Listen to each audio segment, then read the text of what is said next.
느헤미야 13장 15절로 22절의 말씀 우리 한 절씩 교도하겠습니다. 제가 먼저 15절 말씀 봉독합니다.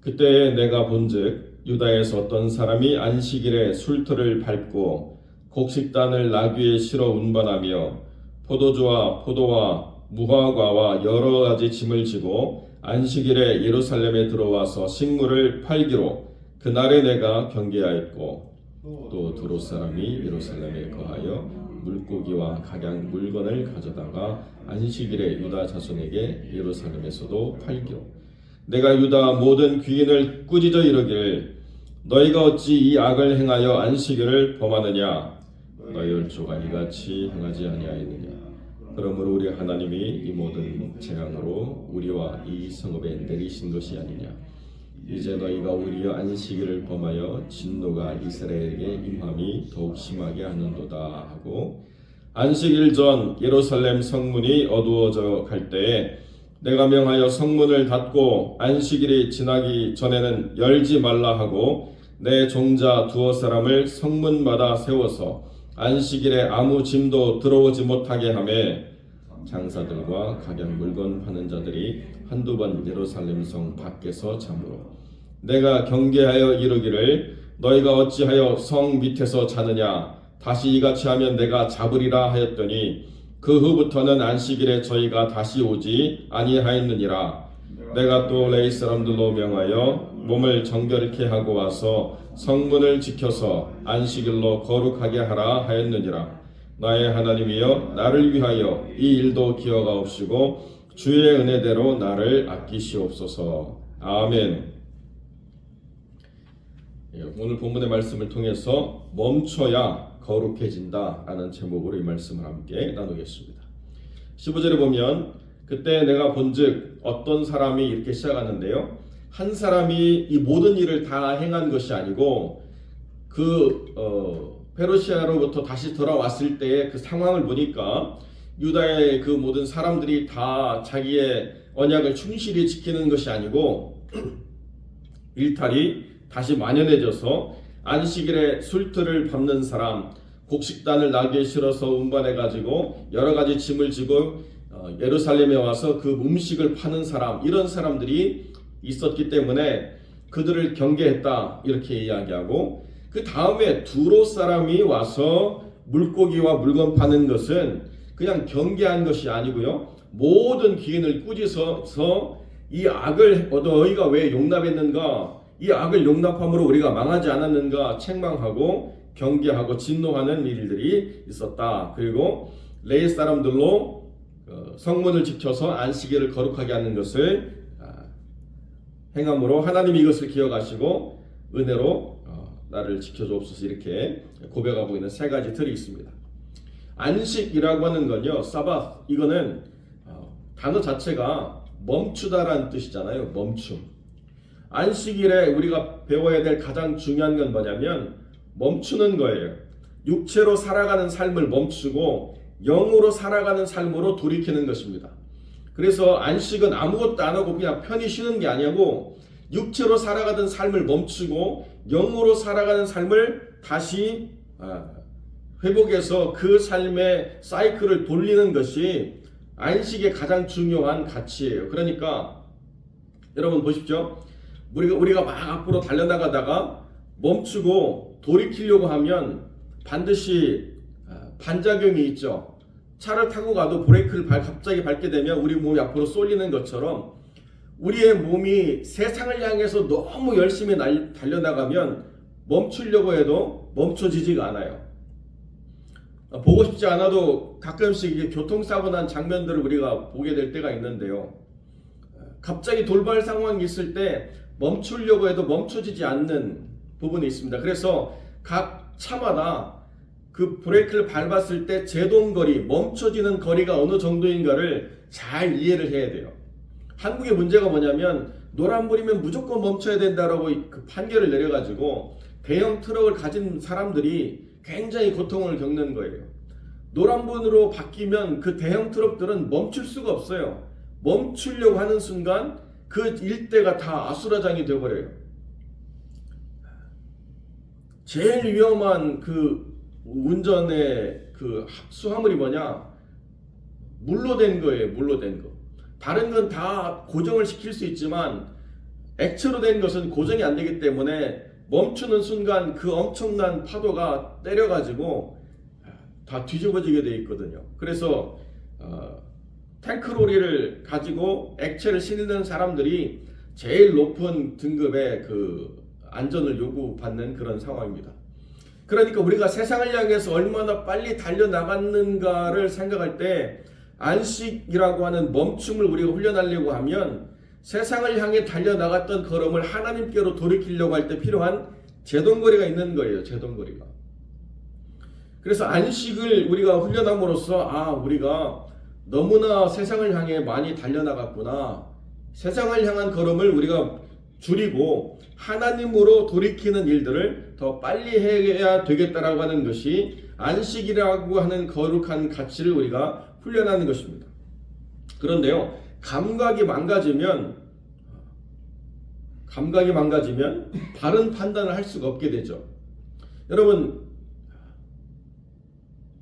이제 좀 날씨가 많이 추워졌는데요, 우리가 그 재밌게 보는 영상 중에 하나가 뭐냐면 뜨거운 물을 가지고 밖에 나와가지고 확 뿌렸는데요, 그 뜨거운 물이 순식간에 다 조그만 알갱이로, 얼음 알갱이로 변해가지고 이렇게 떨어지는 그런 모습을 보여줘요.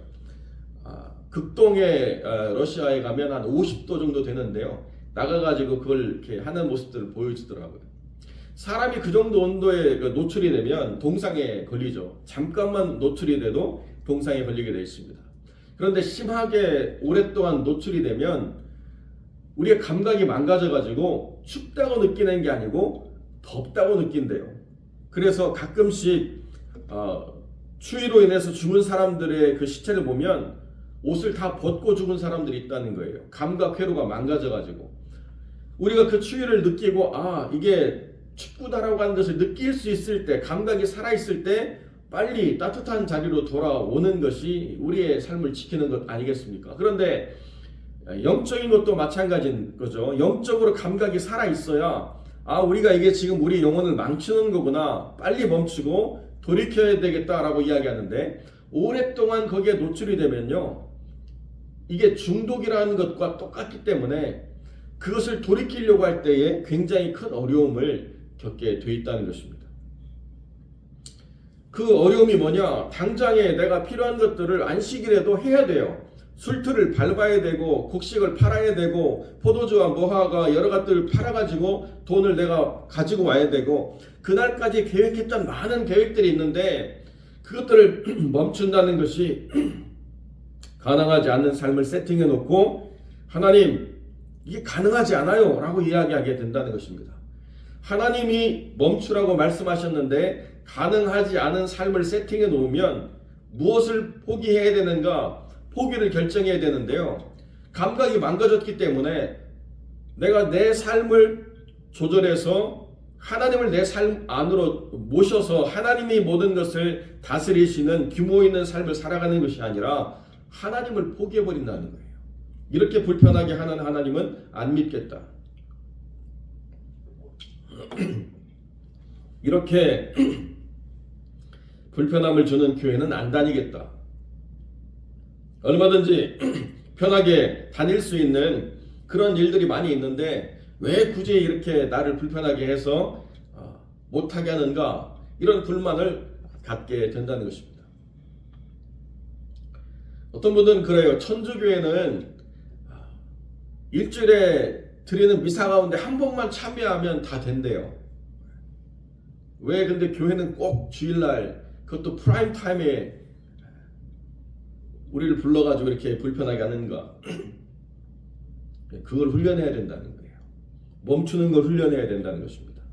그래야 하나님의 은혜가 무엇인가를 깨달을 수 있는 영적인 감각이 살아나게 되어 있다는 거예요.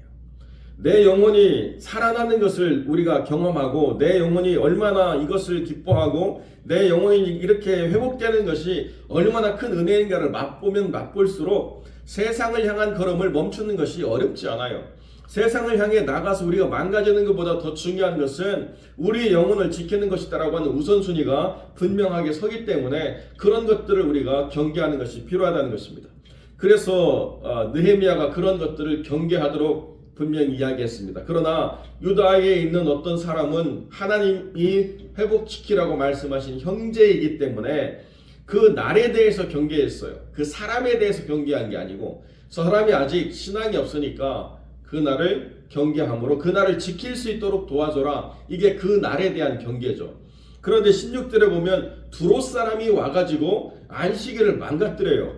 그거는 그 날에 대한 경계가 필요한 게 아니고 그 사람에 대한 경계가 필요한 거예요.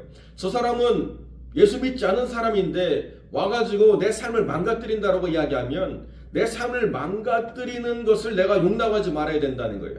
그런 사람을 내가 같이 삶의 자리에서 안 만나면 좋겠지만 어쩔 수 없이 같이 호흡하는 사람들이기 때문에 같이 세상을 살아가지만 그 사람이 내가 멈춰서 하나님께로 돌이켜야 될 그 시간들을, 그 우선순위들을 무너뜨리려고 한다면 그런 사람들은 그 사람 자체를 과감하게 끊어내야 삶이 살아난다는 것입니다. 두롯 사람이 예루살렘에 사는 것 자체가 문제라는 거예요. 두롯 사람이 예루살렘에 사는 것 자체를 허용했기 때문에 이 사람들이 두롯의 모든 것들을 가지고 와서 그것들을 팔므로 이것이 우상에게 미리 올려졌던 재물을 파는 것인지, 이 문화 가운데 우상과 관련된 어떤 문화가 들어오는지 아무런 감각이 없이 그냥 받아들이다 보면, 그러면 이스라엘이 망했던 결과를 다시 또 경험하게 되는 그런 역사를 결국에는 맞이하게 된다. 이거 느헤미야가 굉장히 진노했던 일이라는 것입니다. 그러니까 아무리 좋은 사람, 아무리 좋은 관계라도 우리의 영적 순위를 무너뜨리는 관계는 과감하게 아니라고 이야기해야 된다는 거예요. 그 사람을 용납하면 내가 많은 유익을 누립니다. 그 사람을 용납하면 나에게 많은 이익이 있습니다. 그 사람을 용납했기 때문에 내가 지금 이런 것들을 행할 수 있습니다. 아니에요. 그 사람 때문에 영혼이 망가지고 있는 것을 하나님은 가장 큰 손해라고 깨달으라고 말씀하신다는 것입니다. 그 안식일을 범했기 때문에 진노가 이스라엘에 임함이 더욱 심하게 하는도다라고 두롯 사람을 용납하는 데서는 이렇게 강력하게 이야기했습니다. 그러니까 우리가 영적인 세력을 분별해 가지고 우리로 말미암아서 하나님과의 관계를 무너뜨리려고 하는 모든 영적인 관계들은 우리에게 유익이 되는 게 하나도 없다라고 분명하게 깨달아가야 된다는 거예요. 근데 그게 깨달아지지 않는 게 문제라는 거죠. 그걸 깨달은 사람은 영적으로 깨어있는 사람이고, 그게 깨달아지지 않아가지고 늘 고민하고 갈등하고 범면하는 삶은 영적인 감각이 다시 살아나도록 하나님 앞에 간구해야 되는 것 아니겠습니까? 우리의 자녀들도 마찬가지라는 거예요. 우리의 자녀들이 이러한 영적인 사람으로 세워질 수 있도록 하나님이 그 영혼을 살리기를 여러분이 계속 기도하시고 축복하시고 권면하시고 이끌어 주심으로써 아무리 세상에서 성공하는 자녀의 삶을 보면서 기뻐하더라도 하나님에 대한 우선순위가 세워지지 않는다라고 한다면 경계하고 때로는 책망하고 때로는 하나님 앞에서 그 삶을 돌이킬 수 있도록 선한 권면을 해가지고 그 날들을 지켜가는 삶이 되도록 이끌어줘야 된다는 것입니다. 우리의 가정 가운데 그러한 영혼이 없도록 하나님이 허락하신 이 걸어간 가정의 모든 영혼들이 함께 하나님의 우선순위를 세우고 나아가는 순례의 동행이 되어야지. 그것이 아니면 참 어렵다는 거예요. 여러분, 그런 이야기를 들어보신 일 있죠? 내가 계단을 올라가는데 나는 위에 있고 사람이 뒤처지면 그 사람을 끌어올리려고 할 때 계단 위에 올라가 있는 사람을 끌어내리는 게 쉽습니까? 밑에 있는 사람을 끌어올리는 게 쉽습니까? 네? 몸무게에 따라 달라요? 몸무게가 똑같다라고 우리가 가정하면 끌어내리는 게 쉽죠. 당연히 끌어내리는 게 쉬워요. 영적인 것도 마찬가지예요. 우리가 하나님을 향해서 나아가는 길에 누가 뒤쳐져 가지고 끌어올리려고 하면 굉장히 쉽지 않아요. 내가 끌려 내려가는 게 더 쉽게 되어 있다는 것입니다. 그래서 용납하지 말아야 될 것들이 있다는 거예요. 그 날들을 경계해야 되고 그 사람들을 분별해서 물리쳐야 된다는 것입니다. 그리고 레위 사람들이 게이트 키퍼가 되어야 된다는, 문지기가 되어야 된다는 거예요. 그 삶을 관리하는 그 레위 사람들이 내 주변에 있어야 돼요. 그것을 관리하는 사람과의 그 관계가 무너져 버리면 나 혼자 서는 것은 쉽지 않을 수도 있다는 것입니다. 물론 내가 그것을 잘 세워나가는 믿음의 사람이라고 하면 얼마든지 잘할 수 있겠지만, 그렇지 않은 사람이라고 하면 누구와 가까워져야 돼요? 문지기하고 가까워져야 돼요. 그 게이트 키퍼하고 가까워져야 돼요. 몸을 정결하게 하고 성문을 지키는 사람으로서 안식일을 그 성에서부터 차단해주는 사람들과 가까워져야 내 삶의 회복이 빨라진다라고 하는 것을 우리가 보게 된다는 것입니다. 왜냐면요, 그 성 밑에는 기회를 노리는 존재들이 있다는 거예요. 여차하면, 하여튼 틈만 나면 그런 삶을 무너뜨리려고 하는 사람들이 호시탐탐 우리의 삶을 무너뜨리려고 하는 그런 일들을 벌이게 된다는 것입니다. 이게 내 삶, 내 가정, 내 교회, 다 이런 일들이 벌어지고 있다는 것이죠. 하나님 안에서 걸어간 날들을 회복하고 영적인 감각이 살아나야, 그래야 우리가 살아가는 이 신앙의 여정이 온전하고 바를 수가 있다는 것입니다. 그렇지 않으면 세상의 방법, 세상의 가치관, 세상의 논리가 들어와가지고 교회가 굉장히 혼란스러운 그 상황들을 맞이할 수밖에 없다는 거죠. 아무나 들어와서 그 성이 사람들로 많아지는 게 중요한 게 아니라는 거예요. 이 교회가 원칙을 지키는 사람들, 그 원칙을 지키기로 서원한 사람들이 와서 스스로의 이름을 인치고 이 날, 이 자리, 이 공간을 지켜나가기를 소망함으로 그런 사람들이 세워질 때 이 땅이 하나님의 진노로부터 벗어나서 하나님의 축복으로 충만한 땅이 될 수 있다는 것입니다. 사랑하는 성도 여러분, 여러분의 영혼에 바른 우선순위를 세워나가시는, 또 그렇게 결단하는 2025년의 한 해가 될 수 있도록 미리 기도로 준비하시는 소중한 삶이 되시기를 축복합니다. 이 교회도 그렇게 아무나 와서 이 교회의 혼란과 무질서를 만들어내는 것이 아니고, 이런 원칙과 기준을 배우고 훈련할 사람들이 와서 그러한 사람들을 통하여 교회가 건강하게 성장할 수 있도록 이 교회를 위해서도 우리가 경상하며 끼어 살피고 또 그런 영혼들을 보내주십사 기도하는 그런 역사가 있을 때에 하나님 은혜로 세상을 바꾸고 변화시키는 능력 있는 기회로 세워져 갈 줄로 믿습니다. 우리 기도하겠습니다.